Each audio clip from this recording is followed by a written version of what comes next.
Satu narasi yang akan tetap hidup di kala goncangan meme coin.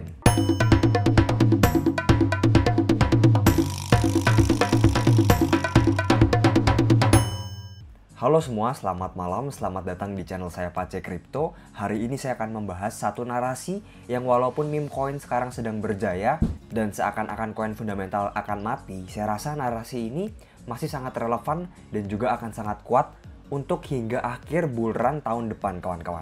Narasinya adalah Bitcoin DeFi. Mungkin teman-teman semua taunya hanya sebatas meme coin ya, karena pada hype bulan Desember, Januari, Bitcoin DeFi ini ataupun narasi ini hanya sebatas meme coin dan juga koin-koin nggak jelas. Tapi sekarang ada banyak sekali pembangunan di Bitcoin DeFi underground, di bawah tanah. Tidak ada yang tahu selain orang-orang yang memang komunitas Bitcoin kawan-kawan. Jadi inilah salah satu ciri-ciri yang baik bagi saya. Ada pembangunan perubahan fundamental, tapi hype dari para retail tidak sebesar itu ataupun tidak terlalu mengantisipasi hal ini kawan-kawan. Dan bagi saya akan ada satu narasi yang tiba-tiba meledak sama seperti NFT dan juga Metaverse tahun lalu yang tidak diantisipasi oleh siapapun. Dan narasi tersebut adalah Bitcoin DeFi ataupun kemungkinan kedua adalah SocialFi kawan-kawan. Mari kita membahas kira-kira apa saja yang terjadi pada Bitcoin DeFi agar Anda merefresh kembali dan juga mungkin ingin melihat, ingin mendesain beberapa koin yang saya sebutkan pada video kali ini. Yang pertama, Bank of Nakamoto Dollar, kodenya BAMK.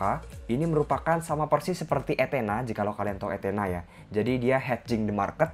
Intinya dia bisa menghasilkan yield pada Bitcoin secara on-chain Bitcoin. Sama seperti Ethena, menghasilkan yield ataupun bunga sekitar 30% up ya. Ini sama seperti itu tapi bedanya pada Bitcoin kawan-kawan. BAMK kawan-kawan. Oke. Ada yang namanya Runes State Machine. Jadi yang saya lihat sekarang ini banyak shifting dari Bitcoin Layer 2 ataupun mereka ingin membuat Bitcoin Layer 2. Sekarang fokusnya malah menuju Bitcoin Layer 1, di mana itu merupakan hal yang baik. Ada beberapa project misalnya Runes State Machine ini, dia ingin membuat Layer 1 pada Bitcoin dengan Runes kawan-kawannya. Dan pembuatnya adalah pembuat dari BRC100 sebelumnya ataupun yang Mike itu kawan-kawan. Jadi bukan orang sembarangan, salah satu pembuat meta protokol juga. Intinya dia memiliki kemampuan Turing Machine ataupun ya mirip lah seperti EVM kawan-kawan, dapat dibuatkan logika dan sebagainya. Intinya ini akan membuat layer 1 ataupun aplikasi apapun pada Bitcoin. Berikutnya ada juga Fractal Bitcoin, saya pernah membuat video khususnya. Intinya ini dibuat oleh Unisat, wallet yang besar bukan sembarangan, bahkan diinvest oleh Binance Lab kawan-kawan. Dan dia membuat DEX pada layer 1 Bitcoin. Jikalau Anda pernah menggunakan Raydium, ini hadir pada Bitcoin. Berikutnya dia juga membuat semacam sidechain ataupun virtualisasi. Intinya dia akan membuat semacam Polygon, tapi versi Bitcoin ya kawan-kawan ya. Ini sangat penting sekali bagi saya. Akan ada banyak aplikasi DeFi yang dapat di-unlock. Dan tidak banyak orang yang tahu, itu merupakan poin pentingnya. Berikutnya dari segi art ataupun seni juga tetap banyak development di sini kawan-kawan, banyak komunitas yang kuat di sini. Jikalau Anda ngedigen, banyak sekali komunitasnya kawan-kawan. Jadi saya rasa itu penting sekali. Berikutnya pembuat CBRC20 juga melaunching hal yang baru. Jadi semua pembuat meta protokol yang lama ini sudah mulai membuat gerakan baru kawan-kawan. Namanya adalah Opnet Bitcoin.